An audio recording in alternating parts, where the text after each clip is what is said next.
Hello, this is Dale, and welcome to what you need to know about home studios for social media.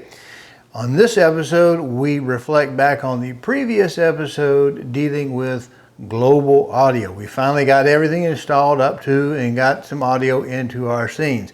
Now, before we do scene audio, we need to do something with scenes to show you the correct way to use scenes in a logical and creative manner that will save you aggravation. Well, I think this video is going to be one of the better ones. It is a little immersive in that we see things used where you kind of pick up on how to do them without it necessarily having to be a separate dedicated show. A lot of people like to run these 5-minute shows because rather than doing, say, 20 minutes worth of sit down and learn something, they'll do a 5-minute show for the short attention span theater type people out there. And in front of them, you'll see that 1 or 2 commercials that you're forced to watch. So they end up selling more ad time. They end up making more money by showing you shorter videos. At the end, is it very satisfying, and how much of your life are you wasting if you just sat down and watched a normal length video that can help you? Now, the previous video, we were doing audio. We did scene audio. We're yet to do scene audio. We've done global audio, and we've set up all the piping, how to get our audio into our system. Now, this one is video only because I'm going to show you how to do nesting the correct way, the beneficial way. And you might say, well, isn't that one step too many? Be logical. You could say that. I wouldn't hear you, but you could say it. Okay. So here we have our main scene, and we've already done the green screen. We put a green screen behind us, and we notice that if I switch over to the console down here at the bottom, you see what was in that scene. It's nothing but the hardware capture camera and the graphic background we put in there. I could put, again, we've already demonstrated, I could put video in the background. I could do anything I want to in this scene. This is a base scene, and I called it up here. Look at the top. I put a little subdivider up here to help us understand and help me find it when I'm doing a live show. I have cameras. I have left camera, main camera, right rear camera, and I have this thing that's not really a camera, but what it is, it's my zoom panel matted. Let's click on it.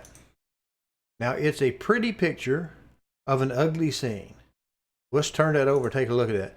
It is just a laptop pointing out a dirty back window in wintertime with a little bit of screen in front of that, so that makes it even more pixelated. But I need something for my zoom feature.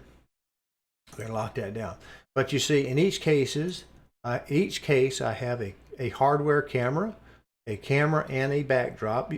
We could have multiple backdrops if we wanted to change them out, and right camera, and of course the zoom left. Now the zoom is actually pulled off of the matted panel that we did in the previous show.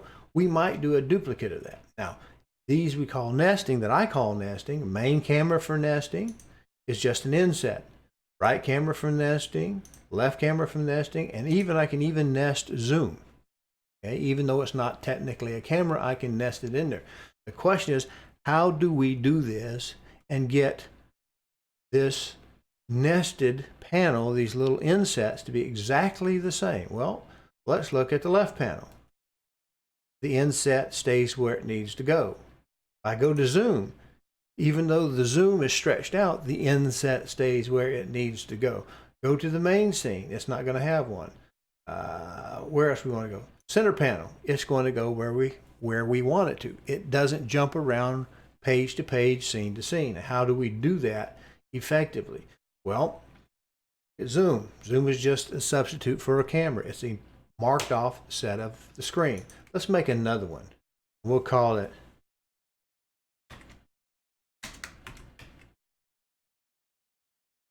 zoom panel. And I would encourage you to do this as I do. Make little dividers. This is nothing more than an empty scene. That's nothing more than text. The name, the label. There's nothing in it. So zoom panel. I'm going to add to the zoom panel, just for spaced repetition, the display capture. We use the left panel. because the left panel is the one that is that screen. Now you see how the red is the overall 1920 by 1080 native resolution. Well, we have to use our little Alt button. We're going to use our Alt button, and we're going to trim this down. I'm going to slide this up. This is cropping. You crop with your mouse drag and your finger on the Alt button. I'm going to take this in a little bit more and see if we can't now slide it up and get it to fit our panel. It's a little bit wide. Let's cheat a little bit more off of this side. This is the dull side. Okay, so we're gonna go ahead and stretch that back. Call it good, and we're going to lock so that now we can touch and drag it. And I got a little bit of black at the top, it looks like, and a little bit of black at the bottom, but you can resize it in a much slower paced section. This is going to be a long enough video as it is.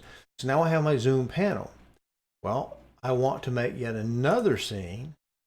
This is the one I'm going to use for nesting, because if I take zoom panel and I put it in another scene and then I shrink the panel down, it doesn't want to stay. A lot of times it does not want to stay. It wants to redefine all the other scenes that it's in. So we'll leave left panel.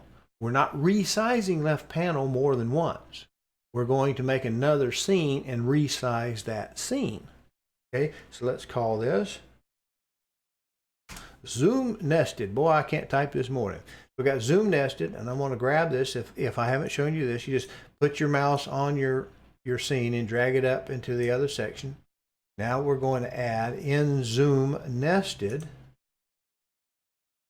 Zoom Panel.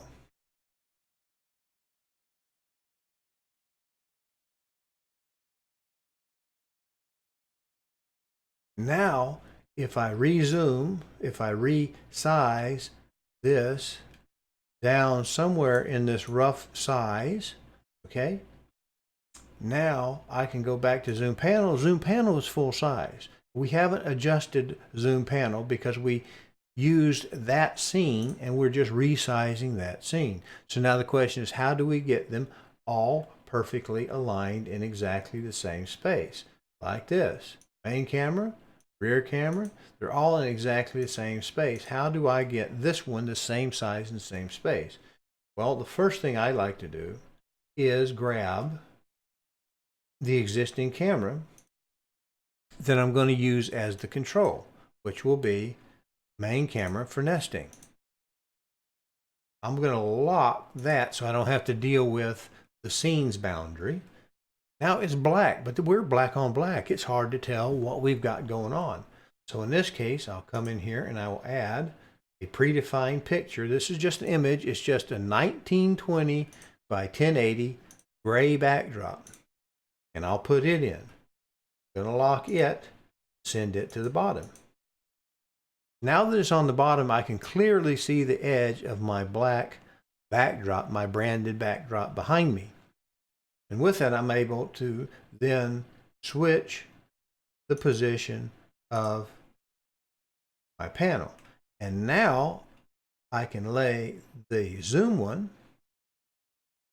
And again, this would be much better if I leaned in and got a better look at the picture, but you'll see the technique. This is how we overlay them exactly the same size and exactly the same position. Now I can either delete backdrop gray out and my camera out, or I can leave them there. I think it's simpler just to delete them. But this is a demo. There we have it. So now whatever I put this scene zoom nested into will be automatically done. Let's take the center panel. Okay, let's add. Oops. Let us add that scene that we just made. It was what? Zoom nested. Now we have zoom nested right where I used to be. If I take it and I hide it, you see the other nested camera behind it. Isn't that interesting?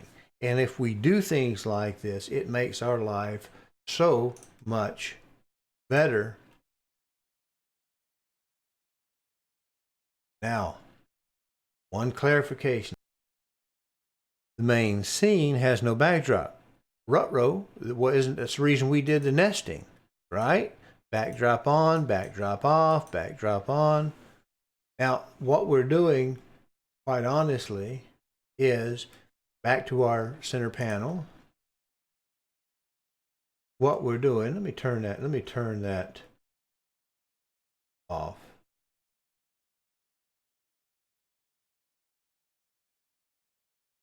What we're doing is in the main camera sub scene that we're going to use to nest and to scale, use this one as the camera, use this one as the nesting. But when I come up to my main scene, you see there's only that hardware camera. Now you can absolutely, certainly look at the output of the nested camera because we did it in the first scene. We could certainly go over to this main scene and duplicate that backdrop. Well, let's do that. Let's give it a backdrop and you'll see what I'm talking about. Now if I come up here and we'll add that image,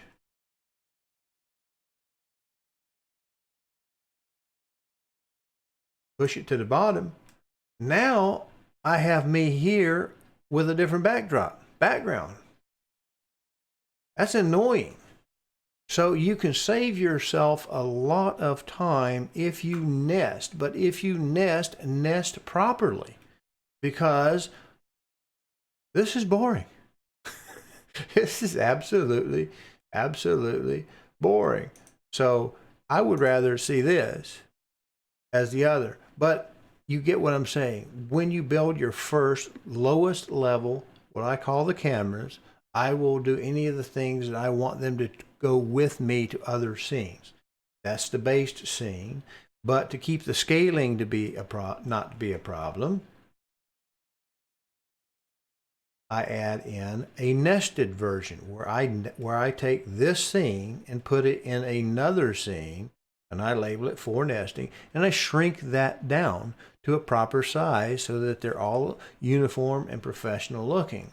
And that keeps me from having the problem where I would go something like this, because I can control all of my backdrops out of the same scene. I always know if I want to switch my scenery, come down here to my lowest camera. It's very logical. Now we had zoom running. There's our zoom pick. You know, I'm going to switch scenes and go to a different scene collection. Just because you have one formatted zoom set up doesn't mean that you can't use that same full screen size zoom that we have in a different application.